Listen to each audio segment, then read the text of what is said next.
اللہم صلی علی محمد وعلی آل محمد۔ اعوذ باللہ من الشیطان الرجیم، بسم اللہ الرحمن الرحیم۔ علی بھائی، دوسرا سوال یہ ہے کہ ایک حسینی ٹائپ اہل حدیث عالم ہے، انہوں نے آپ پر اعتراض کیا کہ آپ خلفائے راشدین کے ناموں کے ساتھ علیہ السلام کیوں لگاتے ہیں؟ ان کے بقول یہ پروٹوکول صرف اور صرف انبیاء علیہ السلام کا ہے یا اہل بیت کا ہے؟ اس کی ذرا وضاحت کریں۔ دیکھیں جی، میں صدقے جاؤں ایسے اہل حدیث علماء سے جن کو یہ بات سمجھ آ گئی ہے۔ اہل حدیثوں کو تو بڑی مشکل سے یہ بات سمجھ آتی ہے کہ علیہ السلام صرف نبیوں اور اہل بیت کے ساتھ لگ سکتا ہے، صحابہ کے ساتھ نہیں لگایا محدثین نے۔ یہ بات بالکل ٹھیک ہے، اللہ کرے ایسے اہل حدیث علماء اور پیدا ہوں اہل بیت کی محبت کو سمجھنے والے۔ یہ بات بالکل ٹھیک ہے ان کی کہ جو ہمارے محدثین ہیں، امام بخاری ہیں، امام ترمذی ہیں، امام نسائی ہیں، امام ابو داؤد ہیں، انہوں نے حدیث کی کتابوں میں یا تو نبیوں کے ساتھ علیہ السلام لکھا ہے یا اہل بیت کے ساتھ، کسی صحابی کے ساتھ علیہ السلام نہیں لکھا، انکلوڈنگ ابو بکر، عمر، عثمان۔ مولا علی علیہ السلام لکھا ہے صحیح بخاری میں، انٹرنیشنل نمبر کے مطابق 6318 نمبر حدیث ہے تسبیح فاطمہ والی۔ اس میں امام بخاری نے سیدہ فاطمہ اور سیدنا علی کے ساتھ لکھا ہے علیہم السلام، 6318۔ صحیح بخاری میں انٹرنیشنل نمبر کے مطابق 3748 نمبر حدیث ہے 3748، اس میں امام حسین علیہ السلام امام بخاری نے لکھا ہے۔ اسلام 360 جو اینڈرائڈ ایپ ہے حدیث کی، وہ کھول کے دیکھ لیں، آپ کو علیہ السلام مل جائے گا۔ اور یہ صرف امام بخاری نہیں، امام ابو داؤد نے سنن ابی داؤد میں انٹرنیشنل نمبر کے مطابق 4646 نمبر حدیث میں علی علیہ السلام لکھا ہے۔ امام ابو داؤد نے کم از کم 12 مقامات پہ سنن ابی داؤد میں علی علیہ السلام لکھا ہے۔ اور صرف امام بخاری اور ابو داؤد نہیں، امام ترمذی نے مولا حسن حسین کے اوپر جو چیپٹر باندھا ہے جامعہ ترمذی میں، اس میں لکھا ہے فضائل حسن اور حسین علیہم السلام۔ اسی طریقے سے امام نسائی رحمہ اللہ تعالیٰ نے بھی علیہ السلام لکھا ہے سیدنا حسن حسین کے ساتھ، جو حدیثیں آئی ہیں بڑی مشہور حدیث ہے۔ نبی علیہ السلام نے خطبے کے دوران روک کے حضرت حسن کو اور حسین کو اپنی گود میں اٹھا لیا۔ یہ حدیث جب سنن نسائی میں آتی ہے انٹرنیشنل نمبر کے مطابق 1414 اور 1142، اس میں انہوں نے ان کے ساتھ علیہم السلام لکھا ہے۔ تو امام بخاری نے، امام ابو داؤد نے، امام ترمذی نے اور امام نسائی نے، اس کے علاوہ بھی امام حاکم نے، امام بیہقی نے، سارے اہل سنت کے ائمہ نے اہل بیت کے ساتھ علیہ السلام علیہم السلام لکھا ہے۔ تو یہ اہل بیت کے ساتھ علیہم السلام واقعی لکھا گیا ہے۔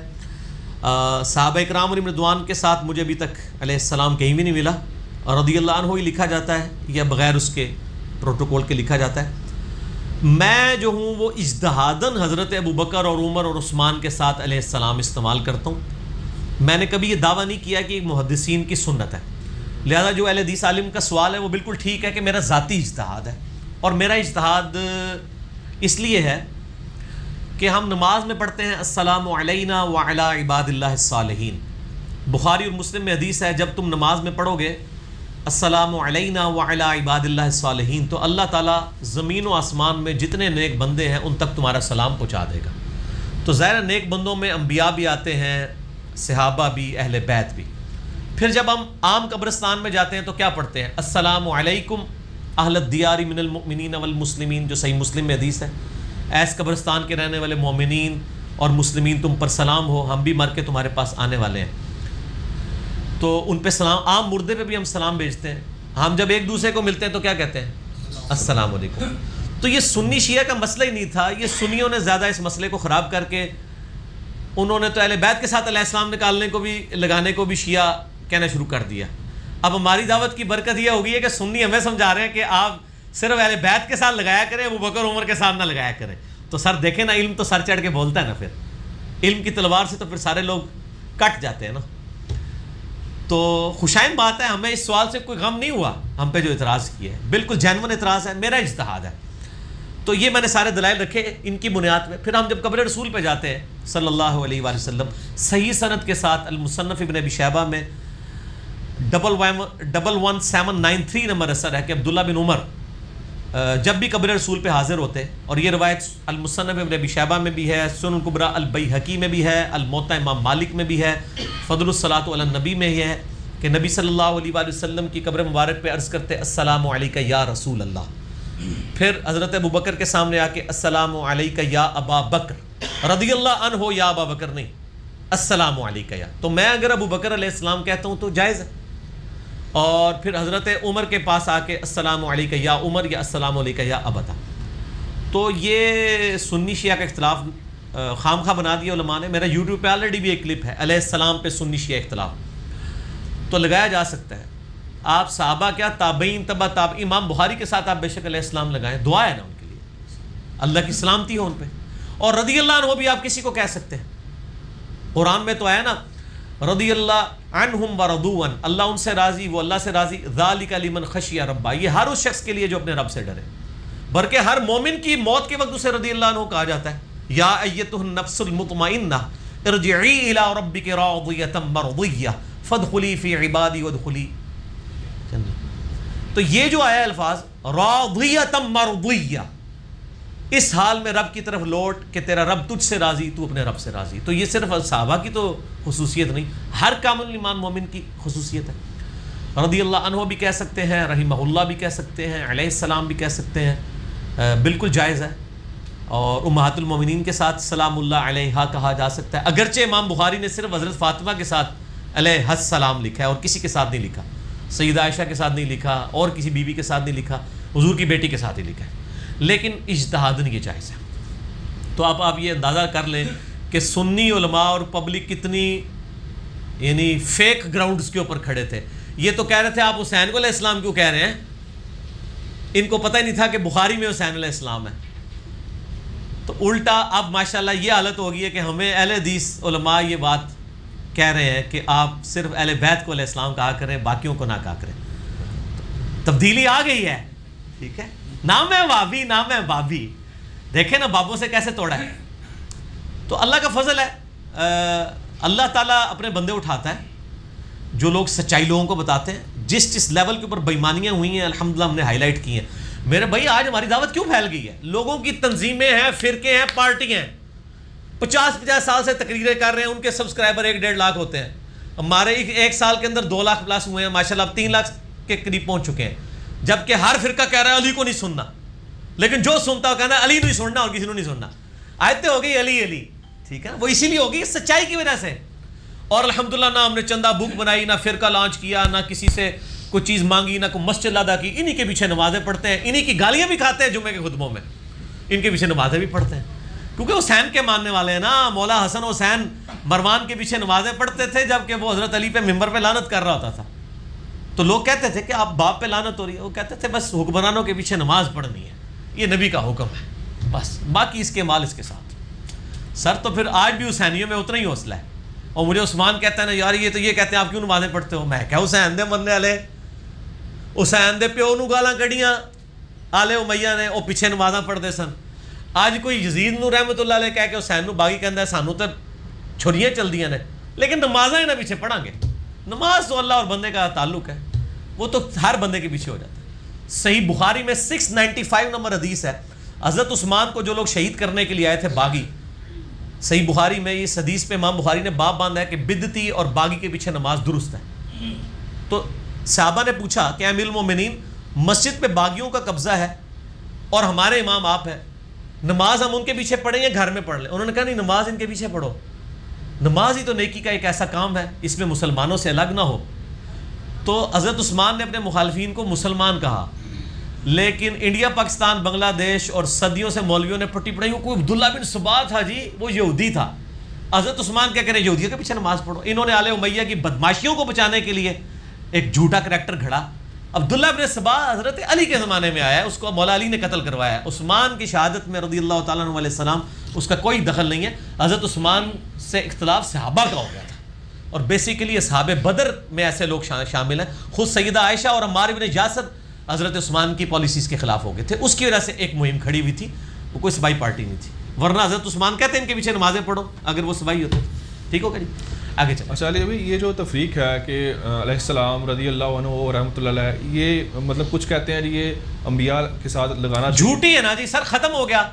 آپ کے علماء نے صدیوں سے آپ کو جھوٹ بتایا ہوا تھا، ہم نے آپ کو دکھا دیا سب کچھ. اب ہم اور کیا کریں؟ آئیڈیالوجی کب سے شروع کی انہوں نے؟ وہ یہ خود کی نا، جب سے روٹی روزی اور مدرسے شروع ہوئے. ورنہ امام بخاری کے زمانے میں یہ مدرسے روٹی روزی اور ایران سعودیہ ہوتے تو اس زمانے میں بھی یہ پنگے شروع ہو جاتے. اس زمانے میں تو نہیں تھے نا، تبھی انہیں کتابوں میں لکھا ہوا ہے اسلام. بعد میں یہ معاملے شروع ہوئے نا، تو ہم تو صرف لوگوں کو بتا سکتے ہیں نا. یہ تفریقات کوئی تفریقات نہیں تھی، یہ بعد میں انہوں نے گھڑی ہیں. اور اس حوالے سے میں بریلویوں کو ایج دیتا ہوں کہ بریلویوں کو اس بات کی سمجھ ہے. بریلوی تو شیخ عبد القادر جیلانی کو بھی رضی اللہ عنہ کہتے ہیں. اور ویسے دیوبند نے المفند میں علماء دیوبند رضی اللہ عنہم لکھا ہے. پبلک نے پٹی پڑھائی ہے اور کسی کو نہیں کہنا، خود یہ کیا ہوا ہے المفند میں. 35 علماء دیوبند کے سائن ہیں انکلوڈنگ اشرف تھانوی صاحب، علماء دیوبند رضی اللہ عنہم. تو کتابوں میں کچھ اور ہیں، ہم میرے بھائی کتابوں میں بھی وہی ہیں اور سامنے نام ہے وابی، نام ہے وابی. ٹھیک ہے، یہ ویسے تکیہ کلام نہ بنا لیا جائے، تھوڑی تھوڑی دیر بعد مزہ آتا ہے، لوگ انجوائے بھی کرتے ہیں اس چیز کو نا. تو یہ اس وقت جھگڑے نہیں تھے، یہ بعد میں بنے، اس لیے کتابوں میں آپ کو صحیح. اچھا کتابیں جو مولوی بڑھ گیا جائے ایڈی پاکستان تو کتاباں چھاپ رہے جائے نا، وہ علیہ السلام انہوں نے کاٹ دیتا ہے. اتنے بےمان ہیں. عربی نسخوں میں موجود ہے اور جو بیروت سے شائع ہو رہے ہیں ان میں موجود ہیں. سعودی عرب کے سافٹ ویئر میں علیہ السلام موجود ہے. دنیا کی سب سے بڑی ویب سائٹ حدیث کی کتابوں کی دارالکتب العلمیہ ہے، جن کے پاس کلمی نسخے ہیں بخاری مسلم کے 1000 سال پرانے. ان کے آپ دیکھیں وہ چھپ کے آ رہی ہے، یہاں پہ علیہ السلام لکھا ہوا ہے. sunna.com اہل حدیث کی بہت بڑی انگلش اور عربی میں ویب سائٹ ہے. وہاں پہ بھی آپ دیکھیں ایسی بےمانی کی ہے کہ عربی حدیث جو لکھی ہوئی ہے نا اس میں لکھا ہے علی علیہ السلام، اردو چیپے میں لکھا ہے علی رضی اللہ عنہ. نام ہے وابی، نام ہے وابی. نہ وابی بچن گے نہ بابی بچن گے. کتنی بےمانی، اب اس لیول کی بےمانی کہ عربی میں علیہ السلام لکھا ہے، اردو میں رضی اللہ عنہ کر دیا ہے. یہ sunna.com میں بھی کیا ہوا ہے. میں نے بتایا نا sunna.com پہ کئی لوگ یہ کہتے ہیں نہیں لکھا. میں کہا یار عربی اردو تے انگریزی چونکہ تو پڑھنی سی مولوی وڑ گیا. مولوی وڑ جائے تو انہوں ایک بندہ ہی کاٹ سکتا ہے. کون؟ جڑا نہ بابی ہوئے نہ بابی ہوئے. وہ تسی بھی پڑھ سکتے ہو تو کٹ لینا، گاٹے تو پکڑ کے کٹ لیا کہ بھائی نہ یہ کام نہیں کرنا. sunna.com پہ چلے جائے. اسلام 360 جو اینڈرائڈ ایپ ہے، اللہ بھلا کرے اس نے تو سب کچھ فیل کر دیا نا. اب تو لوگ اسلام 360 کھولتے ہیں. وہ زید بھائی میرے پاس آتے رہتے ہیں ماشاءاللہ، ملاقات میں رہتے ہیں، مجھ سے مشورہ کر کے چلتے ہیں، اللہ ان کو جزائے خیر دے. تو انہوں نے جو اسلام 360 میں جتنی حدیث کی کتابیں ڈالی ہیں ان میں سب میں علیہ السلام موجود ہے. ان کا اپنا طرح نکل گیا. میرے پاس آیا، مجھے کہتے علی بھائی آپ علیہ السلام 4 گھنٹے میرے ساتھ نشست ہوئی. تو اٹھتے بعد مجھے کیا کہتے ہیں یار مجھے سنی ہونا چاہیے شیعہ ہونا چاہیے، حالانکہ وہ اہل حدیث ہے خود. تو میں جو بات کرتا تھا میں کہتا تھا کھولو اپنی اسلام 360 اور دیکھو حسین علیہ السلام 3748 صحیح بخاری. علی بھائی لکھا ہوا ہے، ہمارے علماء کیوں نہیں بتاتے؟ میں کہ اللہ تو بول دو تو آڈے علماء دے چندے نے وہ کیوں دسن گے؟ وہ تو آپ کو یہ بتائیں گے حسین علیہ السلام کا تو یہ ایران کے ساتھ نہ کہیں دوستی ہو جائے. وہ تو آپ کو یہ پڑھائیں گے، سچائی تو نہیں بتائیں گے. اور آپ کو پتہ ہے علماء یہود کا کردار ہمارے علماء نے بھی ادا کیا ہے. بخاری مسلم حدیث ہے تم میں وہی خرابیاں پیدا ہوں گی جو اگلے لوگوں میں ہوئی تھی، قدم با قدم بالشت بر بالشت، حتیٰ کہ ان میں سے کوئی گوہ کے سوراخ میں داخل ہوا تم بھی وہی کام کرو گے. چاہے عقیدہ توحید کی خرابیاں ہوں وہ بھی اس امت میں اسی طریقے سے آ رہی ہیں، اور علماء کا کردار احادیث کو بدلنے کا اور یہ معاملات کرنے کا یہ بھی اسی طریقے سے. لیکن ظاہر اللہ نے اپنا دین تو بچانا ہے نا، اس کے لیے بندے اٹھانے ہیں. وہ تو اللہ نے سورۃ المائدہ میں کہا ہے، صحابہ کو کہہ دیا کہ اگر تم دین کا کام نہیں کرو گے اللہ تمہیں ختم کر کے نئی قوم اٹھائے گا. وہ کسی ملامت کرنے والے کی ملامت کی پرواہ نہیں کریں گے. تو سر انجینئر محمد علی مرزا صاحب نے کسی کی ملامت کی پرواہ نہیں کی ہے، سنی ہو کے سچائی بیان کی ہے. ٹھیک ہے نا، تو ملامت کرنے والے کی پرواہ نہیں کریں گے، اللہ تعالیٰ سے بندے اٹھائے گا انشاءاللہ. اور وہ چندے بھی نہیں آپ سے مانگیں گے، فری کریں گے، آپ کو اپنی جیب سے پمفلٹ دیں گے. یہ بھی ان کی نشانی ہوگی. علی بھائی اگلا سوال ہے سورہ مائدہ آیت نمبر 15 قد جاءکم من اللہ نور و کتاب مبین کے تحت بریلوی علماء نبی علیہ الصلوۃ والسلام کو نور ثابت کرتے ہیں. آپ کا اس حوالے سے کیا موقف؟ بالکل صحیح ثابت کرتے ہیں جی. نام ہے وابی، نام ہے بابی. اور یہ ایک بدعتی مولوی سعودیہ میں بٹھایا ہوا ہے بڑا مشہور ہے حاج عمرے پہ، وہ اردو میں نا، وہ میں نام نہیں لیتا اس کا چونکہ میں نے اسے بدعتی کہا ہے، یقیناً وہ بدعتی ہے.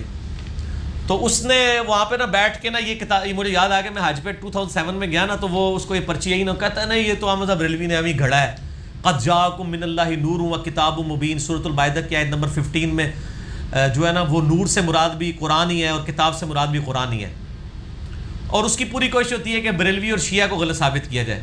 اہل حدیث کے وہ سخت خلاف ہے لیکن بولتا نہیں کیونکہ ان سے چندہ لے رہا ہوتا ہے، وہاں بیٹھا جو ہوا ہے وہ خود دیوبندی.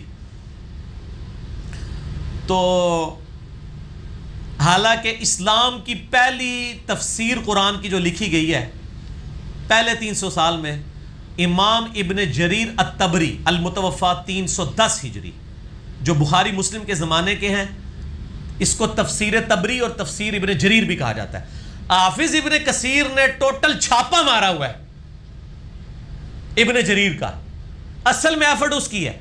ابن کثیر تو آئے ہیں 774 ہجری میں فوت ہوئے ہیں. ابن کثیر سے بھی 500 سال پہلے ابن جریر ہیں ایک. اور حافظ ابن کثیر نے بے ایمانی نہیں کی ہے، وہ جگہ جگہ لکھتے ہیں کہ میں نے جو کچھ لیا ان سے لیا ہے، ابن جریر سے. ابن کثیر کو مشہوری اس لیے مل گئی کہ ان کو اہل حدیث نے گود لے لیا. اگر کوئی فرقہ کسی امام کو گود لے لے نا تو وہ امام پھر اٹھ جاتا ہے. ابن تیمیہ کو اہل حدیث نے گود میں لے لیا تو اٹھ کے، پہلے تو ان کا اس طرح نام نہیں تھا. تو ادروائز جو اہل سنت کے بڑے ائمہ ہیں نا وہ ہیں ابن جریر، تفسیر طبری ان کی. اس میں انہوں نے اس آیت کی تفسیر میں لکھا ہے کہ یہاں نور سے مراد نبی علیہ السلام ہے، اور نبی علیہ السلام نور ہدایت ہے. وہ جو نور بشر والا مسئلہ جو بریلویوں نے اٹھایا ہوا نا وہ تو باطل ہے مسئلہ. وہ تو فرشتے نور سے ہیں، انسان مٹی سے ہیں اور جن آگ سے. صحیح مسلم میں حدیث ہے. نبی علیہ السلام بشر ہیں، افضل البشر ہیں، اور نبی علیہ السلام کی فضیلت بشر ہونے میں ہے. آپ مٹی سے پیدا ہوئے ہیں لیکن آپ روحانی طور پہ اس اعتبار سے نور ہدایت ہیں جو قرآن میں ہے، انا ارسلناک شاہدا و مبشرا و نذیرا و داعیا الی اللہ باذنہ و سراجا منیرا. نبی علیہ السلام وہ سورج ہیں جو لوگوں کو روشن کر دیتا ہے. تو قرآن نے خود کہا ہے کہ آپ صرف نور نہیں ہے، ایسا نور ہے جو دوسروں کو بھی روشن کرتا ہے، نور ہدایت. وہ تو بخاری مسلم بھی نور ہدایت ہے. تو قد جاءکم من اللہ نور و کتاب مبین میں نور کو نبی علیہ السلام کی طرف منسوب کرنا، یہ اس معاملے میں بریلوی بالکل ٹھیک ہے، اور اہل حدیث اور بعض دیوبند کا موقف غلط ہے. سلف کا یہی موقف ہے جو میں نے بیان کیا. ٹھیک ہو گیا جی. علی بھائی نیکسٹ سوال ہے کہ درود شریف کے حوالے سے آپ نے صحیح بخاری کی حدیث نمبر 4797 کا حوالہ دیا تھا، اس میں اہل بیت کا ذکر نہیں ہے، صرف درود کا ذکر ہے. پلیز اس حدیث کا ریفرنس بتا. ہاں جی، میرا کلپ چڑھا ہوا ہے درود اور اہل بیت کے دشمن. اہل بیت کے دشمنوں نے یہ مشہور کیا کہ یہ درود شریف میں آل محمد سے مراد امت محمد ہے، نعوذ باللہ. اور میں نے کہا تھا صحیح بخاری میں ہے کہ صحابہ نے نبی علیہ السلام سے پوچھا کہ آپ اور آپ کے اہل بیت پہ کیسے درود بھیجیں. آل محمد کا ذکر، وہ کہتے ہیں قرآن میں ہے نا آل فرعون، اس سے مراد ہے فرعونی.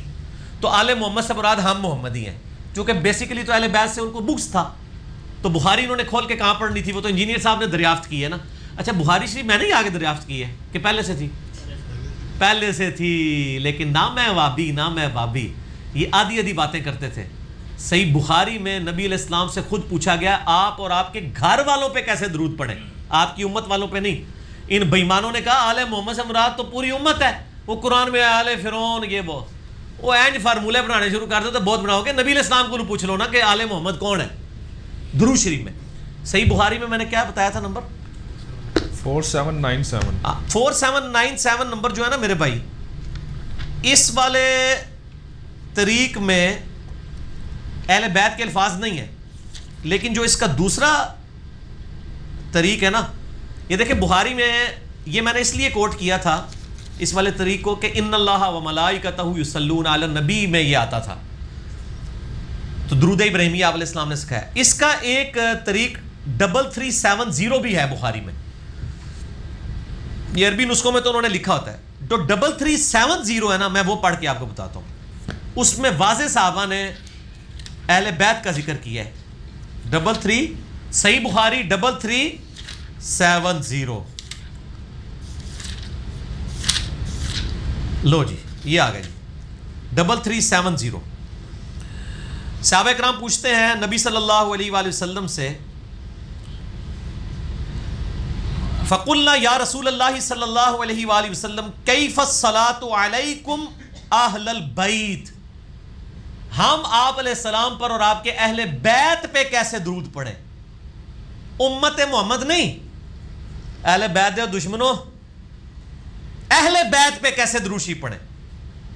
فَإِنَّ اللَّهَ قَدْ عَلَّمَنَا كَيْفَ نُسَلَّمُ، جبکہ آپ صلی اللہ علیہ وسلم کے ذریعے اللہ نے ہمیں سلام تو سکھا دیا ہے، السلام علیکہ ایھا النبی، نماز میں آپ درود سکھائیں جو آپ کو اور آپ کے اہل بیت پہ پڑھیں۔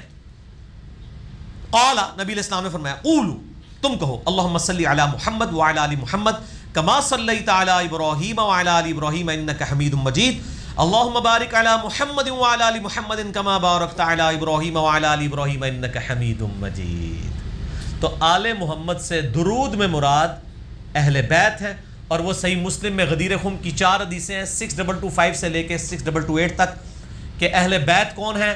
زید ابن ارقم کہتے ہیں کہ اہل بیت، پوچھا گیا کیا نبی کی بیویاں اہل بیت ہیں؟ انہوں نے کہا نبی کی بیویاں اہل بیت ہیں، لیکن جن اہل بیت کا ذکر نبی علیہ السلام نے خصوصیت سے کیا وہ نبی کی بیویاں نہیں، بلکہ اس اہل بیت سے مراد آل علی، آل عقیل، آل عباس اور آل جعفر ہے۔ صحیح مسلم 6225 سے لے کے 6228 تک۔ نہ میں وابی، نہ میں بابی، نہ میں سنی، نہ میں شیعہ، میں مسلمان، اگر ڈرو۔ اچھا علی بھائی، اس میں نا صحیح بخاری کے اندر ہی تھوڑا سا یہ بتا دیں کہ اگر ایک حدیث آپ نے بیان کی ہے اس کے نیچے 2-4 اس کے مزید ترک بھی لکھے ہوتے ہیں، وہ بھی ذرا عوام کو بتا دیں۔ ترک کیا ہوتے ہیں؟ یہ حدیث کے دیکھیں بچے کو پتہ لگ گیا، طریق، ترک۔ طریق کہتے ہیں ایک جو چین چلتی ہے حدیث کی، ترک اس کی جمع ہے۔ یہ واقعی ایسا ہوتا ہے، بعض اوقات بخاری میں ایسی حدیثیں بھی ہیں ایک ایک حدیث کے 8 ترک آئے ہیں۔ مسلم شریف میں تو 8 کے 8 اکٹھے ہوتے ہیں، بخاری میں وہ سکیٹرڈ ہوتے ہیں۔ تو جب ہم کہتے ہیں بخاری میں حدیث ہے، بعض اوقات اس نمبر پہ وہ حدیث تو ہوگی، شاید وہ الفاظ نہ ہو۔ جیسے حضرت ابو بکر کا خطبہ بخاری شریف میں 5-6 جگہ آیا ہے نبی علیہ السلام کی وفات پہ۔ کسی جگہ پہ آیا کہ انہوں نے خطبے میں پڑھی ہے انک میتون و انہم میتون، انہم میتون، اور کسی جگہ آیا کہ انہوں نے آیت پڑھی ہے وما محمد الا رسول قد خلت من قبلہ الرسل۔ لیکن جب میں وہ حدیث بیان کرتا ہوں میں دونوں آیتیں بیان کرتا ہوں، وہ آپ کو جمع کرنی ہوگی۔ اور یہ عدم ذکر اور طریق جو ہے نا، یہ قرآن میں بھی ایشو ہے۔ قرآن میں قصہ آدم اور ابلیس کتنی دفعہ ہے؟ 7 دفعہ، 7 کے الفاظ مختلف ہیں۔ آپ کو جمع کر کے ایک سٹوری بنانی پڑتی ہے۔ سورہ بقرہ میں دعا ہی نہیں آئی ربنا ظلمنا، سورۃ الاعراف میں آئی ہے ربنا ظلمنا، لیکن سورۃ الاعراف میں پیچھے والا ذکر موجود نہیں ہے کہ ہم نے فرشتوں، اس سے پہلے کہ میں زمین میں خلیفہ بنانے والا ہوں، اس کا ذکر سورۃ البقرہ میں ہے۔ ٹھیک ہے جی، اس طریقے سے کچھ چیزیں جو سورۃ الحجر میں ذکر ہوئی ہے۔ اچھا 6 جگہ یہ آیا کہ فرشتوں کو حکم ہوا، سب نے سجدہ کیا سوائے ابلیس کے، اس سے تو لگتا ہے کہ ابلیس بھی فرشتہ تھا۔ لیکن سورۃ الکہف میں آیا کان من الجن ففسق عن امر ربی، وہ جن تھا۔ اگر سورۃ الکہف میں قصہ آدم اور ابلیس نہ ہو تو 6 دفعہ پڑھنے سے تو انسان کو سمجھ ہی نہیں آتی۔ وہ تو سمجھ آتی ہے کہ فرشتوں کو حکم ہوا تو ابلیس نے بھی انکار کیا، باقی سارے فرشتے گر پڑے۔ وہ تو سورۃ الکہف نے بتایا کہ فرشتوں کو جو حکم ہوا تھا اس میں وہ ایک جن بھی شامل تھا۔ 6 جگہ سے تو پتہ ہی نہیں چلتا۔ تو اس طرح کا عدم ذکر تو قرآن میں بھی ہوتا ہے، تو حدیثوں میں آ جائے تو کوئی مسئلہ نہیں۔ ٹھیک ہو گیا۔ اگلا سوال ہے، آپ نے سیدنا حسین علیہ السلام کے حوالے سے کہا کہ انہوں نے عصر کی نماز نبی علیہ السلام کے ساتھ جنت میں ادا کی، کیا جنت میں بھی نماز کا کوئی کنسپٹ ہے؟ اور کب یار دیکھو کیسی کیسی گلا پکڑ دے رہے ہیں۔ اصل میں نے تازہ طارق جمیل صاحب کی ایک تقریر سنی تھی، اس میں انہوں نے کہا کہ حسین علیہ السلام نے ظہر کی نماز کربلا میں ادا کی اور عصر کی نماز نبی علیہ السلام کے ساتھ۔ تو سر ہم نے بھی محبت میں کہہ دیا، لیکن ہم محبت میں بھی کہتے ہیں نا تو علمی دلائل کے ساتھ کہتے ہیں، ہم اس کو ثابت بھی کرتے ہیں۔ سنن ابن ماجہ میں ایک روایت ہے کمزور سند کی، لیکن اس کی صحیح سند جو ہے نا المستدرک للحاکم میں ہے، صحیح ابن حبان میں ہے، امام حاکم نے بھی صحیح کہا، امام ذہبی نے بھی صحیح کہا، اور مشکات المصابی میں عذاب قبر والا جو چیپٹر ہے اس میں بھی حدیث ملے گی، اور شیخ زبیر صاحب نے لکھا ہے کہ حاکم کی روایت بالکل صحیح ہے کہ جب کوئی شخص مر کے قبر میں رکھا جاتا ہے نا تو اس کو عصر کی نماز کا وقت دکھایا جاتا ہے۔ فرشتے اس سے سوال کے لیے آتے ہیں، وہ کہتا ہے فرشتوں 1 منٹ مجھے نماز پڑھ لینے دو۔ یعنی نماز ایسی اس کے دماغ پہ سوار ہوتی ہے۔ یہ ویسے آپ نے روایت سنی ہوگی عموماً کہ وہ سورج غروب، اور یہ روایت صحیح، جنیاں گلاں سنی ہیں ساری غلط نہیں نے، کچھ صحیح بھی ہے جی۔ تو یہ صحیح روایت ہے کہ وہ قبر میں اس کو عصر کا وقت دکھایا جاتا ہے، تو وہ کہتا ہے مجھے نماز پڑھ لینے دو۔ باقی انبیاء کے بارے میں تو صحیح مسلم میں 2 حدیثیں ہیں کہ موسیٰ علیہ السلام کو نبی علیہ السلام نے شب معراج قبر میں نماز پڑھتے ہوئے دیکھا، ہوا قائم یصلی فی قبری، وہ نماز پڑھ رہے تھے کھڑے ہو کر. اور امام بیہقی نے ایک پوری کتاب لکھی ہے حیات الانبیاء فی قبورہم، نبی اپنی قبروں میں زندہ ہیں، دنیاوی زندگی سے نہیں، آخرت کی زندگی سے. اور اس میں یہ روایت لے کے ہیں الانبیاء احیاء فی قبورہم یصلون، نبی اپنی قبروں میں زندہ ہیں اور وہ نمازیں بھی پڑھتے ہیں.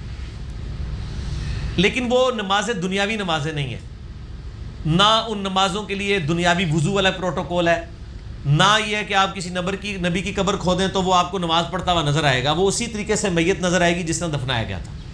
وہ آپ نہیں آبزرو کر سکتے. وہ برزخ کا معاملہ ہے اللہ اور بندے کا. عام بندوں کو بھی اللہ تعالیٰ فضیلت دیتا ہے. اور جنت میں قرآن میں سورہ زمر میں آیا نا کہ جنتی جب جنت میں پہنچیں گے تو الحمدللہ رب العالمین ترانہ گائیں گے. تو جنت میں پہنچ کے بھی جو اللہ کی عبادت کرنا چاہے تو انہوں کوئی تکلیف ہے یار. جب قرآن میں آیا ہے سورہ حمیم السجدہ میں کہ جنت میں جو چاہو گے اپنے رب سے ملے گا، تو سر اگر میری خواہش ہے کہ میں جنت میں اللہ کی عبادت کروں تو اللہ مجھے منع کرے گا کیا؟ جنتی ترانہ تو گائیں گے نا اللہ کا.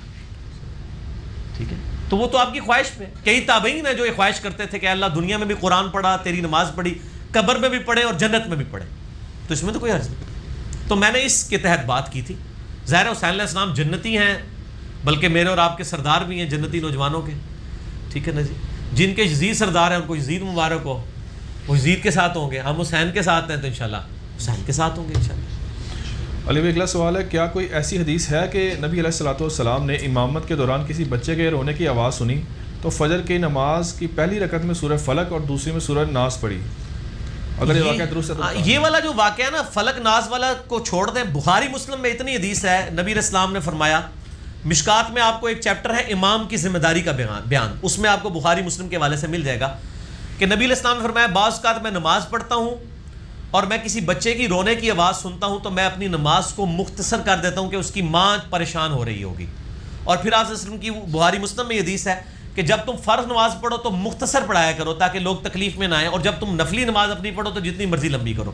یا مولوی الٹ کرتے ہیں، اپنی تے چوتھے گیرج پڑھ دینے اور جدو جماعت کرانے نے تے بعض کا ڈکے لا چھڑ دینے. ٹھیک ہو گیا؟ تو یہ ایسا نہیں ہونا چاہیے. تو سورۃ الفلق سورۃ الناس پڑھی ہوگی. ابو داؤد میں ایک حدیث ہے کہ نبی علیہ السلام ایک سفر میں تھے تو آپ نے فجر میں پہلی رکعت میں قل اعوذ برب الفلق اور دوسری میں قل اعوذ برب الناس پڑھائی، اور اس کے بعد آپ نے فرمایا اللہ نے آج مجھے ایسی چیز دی ہے جو کسی پیغمبر کو نہیں دی ہے، مجھے 2 صورتیں دی ہیں، سورۃ الفلق اور سورۃ الناس.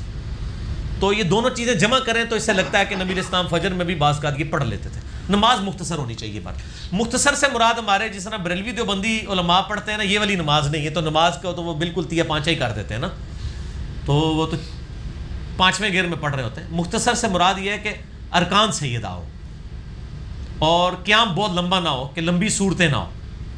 مختصر کا یہ مطلب نہیں ہے کہ 3 بار بھی سبحان ربی العظیم نہ ہو، رکوع سے کھڑے ہوتے ہی ایسے ہی چلے جائیں، یہ نہ ہو، پورے تسلی سے. اور نماز کا میرا پریکٹیکل آپ دیکھ لیں یوٹیوب پہ. اگلا سوال ہے علی بھائی کہ آپ نے بارہا لیکچرز میں کہا کہ وطر کے بعد 2 نفل کا ثواب تہجد کے برابر ہے، دوسری طرف آپ کہتے ہیں کہ تہجد، تراویح اور وطر یہ ایک ہی نماز کے نام ہے. یہ دیکھیں اس بات کو سمجھیں، بات کو بیچ میں پک اینڈ چوز نہ کیا کریں. یہ مجھے اگلے دن ای میل پہ بھی ایک سوال آیا تھا. دیکھیں میں نے ایک لیکچر ریکارڈ کروایا ہے، تراویح 8 یا 20 لاکھوں لوگ دیکھ چکے ہیں، مسئلہ نمبر 20 کے نام سے بھی اپلوڈڈ ہے. اس میں نے ساری ایشوز کو ایڈریس کیا ہے کہ احادیث کی روشنی میں نماز وطر، نماز تراویح، نماز تہجد اور قیام اللیل، یہ 4 نام ایک ہی نماز کے ہیں. بخاری، مسلم، الموطا، امام مالک، ان ساری کتابوں سے میں نے ثابت کیا تھا.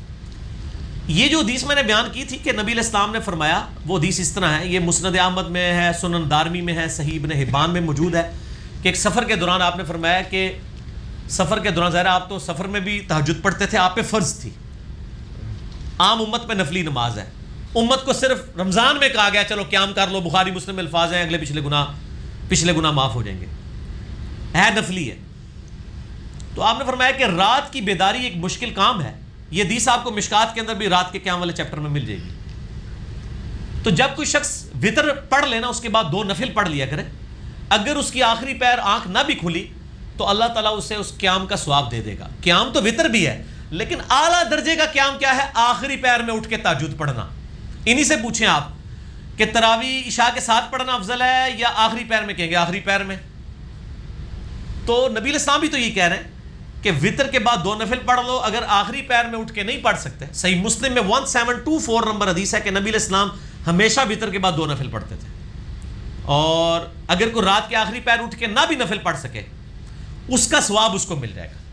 تو نفل یعنی ٹکڑوں کی فارم میں ہے نا. وطر آپ نے ابھی پڑھ لیے، تہجد والے نفل صبح کے وقت پڑھ لیے، یہ بھی تہجد ہی ہے لیکن ٹکڑوں کی فارم میں. مثلا بعض اوقات آپ تراویح کی 4 رکعتیں رات کو پڑھ لیں، عشاء کے ساتھ ہی 4 آخری پیر اٹھ کے پڑھ لیں. وطر رات کو پڑھ لیں، تراویح صبح پڑھ لیں، یا تراویح رات کو پڑھ لیں وطر. وہ جو حدیث ہے بخاری مسلم کی، وطر کو آخری نماز بناؤ، اس سے مراد ہے کہ اوور آل نماز وطر ہونی چاہیے. میں نے اس کلپ میں بتایا، وطر پہ میں نے ڈیٹیل لیکچر ہے، مسئلہ 130 2 گھنٹے کا.